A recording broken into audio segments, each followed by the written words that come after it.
I think that's where there's a real concern, because moving forward we need people with courage, people who are truly committed. But this kind of courage that I'm talking about is not simply the absence of fear. The kind of courage that I'm talking about is the capacity to create environments that are constructive, positive, environments of hope, and environments of real possibility, and places where people can move beyond the rhetoric and actually get things done, because that's what we need to happen. Thank you, Lester. And just as an extension of that, what do you see as the key barriers to achieving constructive outcomes? I mean, you've mentioned some of them, but can you explain some others? Yes, well, I've got a few that I'd like to talk through. The first one, I think, will probably aggravate a few people, and I hope it does in the nicest possible way, because it sounds provocative, but when you think it through, it's not really that provocative. I think the first key barrier is complacency. None of us like to think that we're complacent, including myself.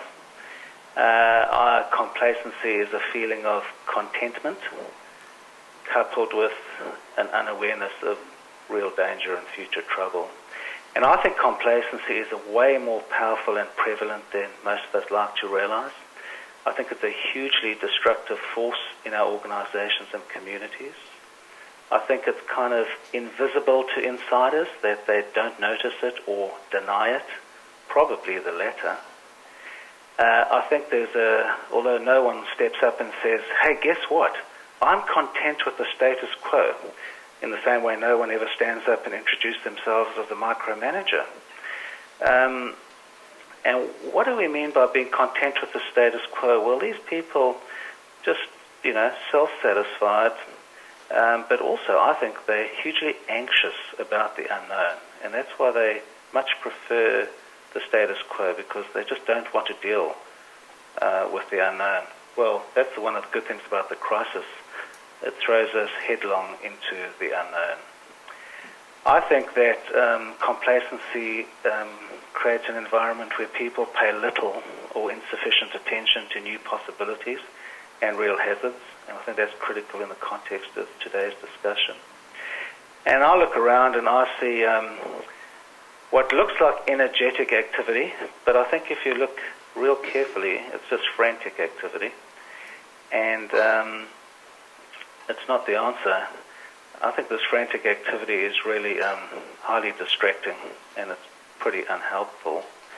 I think we need to move away from this unhealthy focus or kind of mindset, really, I think, of complacency, to some more positive force, a powerful determination to achieve some kind of worthy aspiration. And it's interesting, in the context of the Hillary Institute, I was fortunate enough to know Sir Edmund Hillary in the later part of his life. He was 80 when I first met him.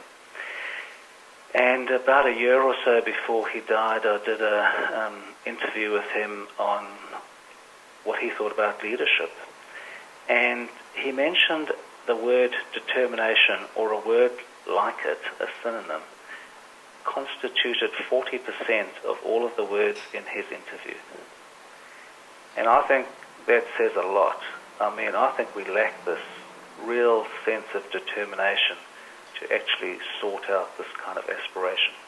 The other things that I think are barriers, are boundaries.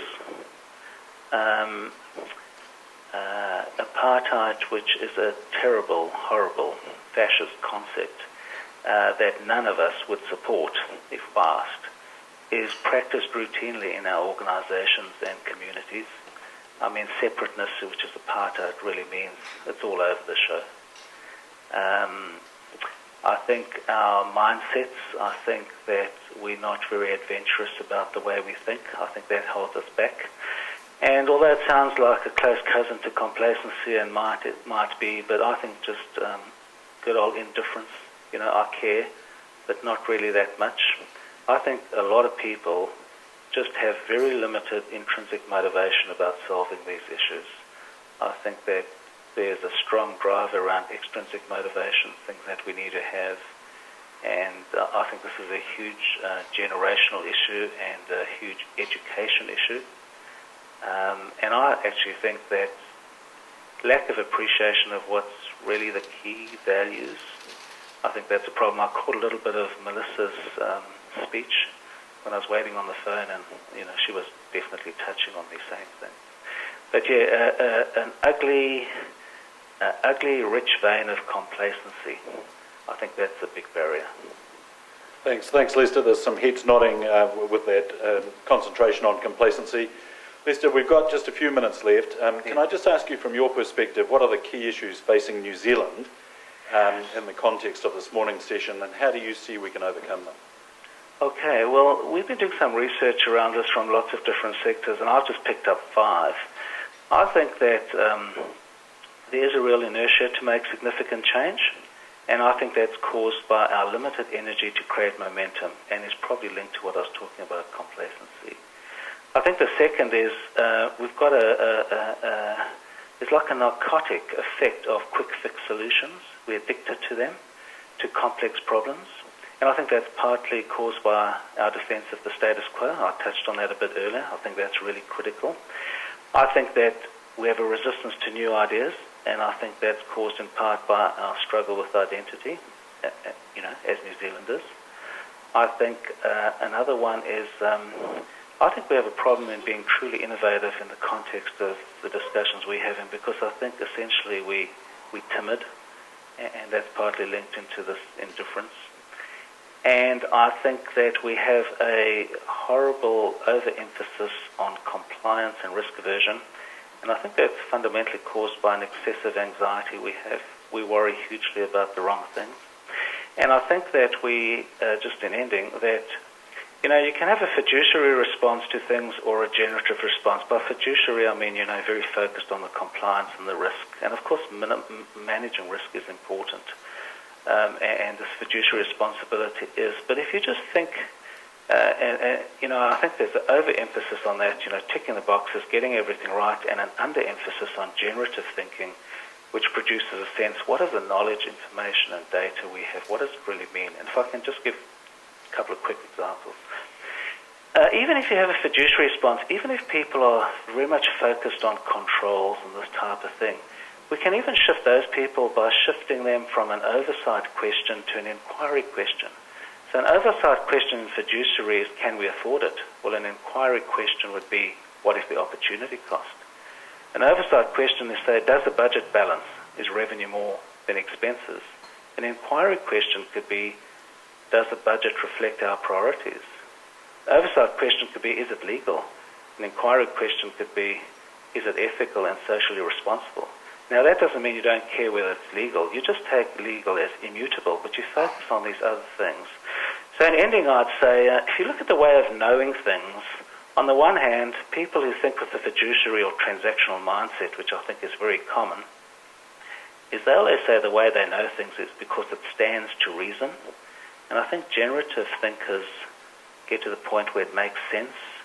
And I think that's where we need to be. We need to be much more thoughtful, much more generative, much less worried about risk and the downside of not doing things, because the kind of things that we are facing have got huge consequences and really need us to step up with courage, aspiration, and truly make a difference. And I think leadership is absolutely critical to that. Lester, thank you so much for those wise words. Ladies and gentlemen, please thank Dr. Lester Levy. And Lester, get well soon. Thank you.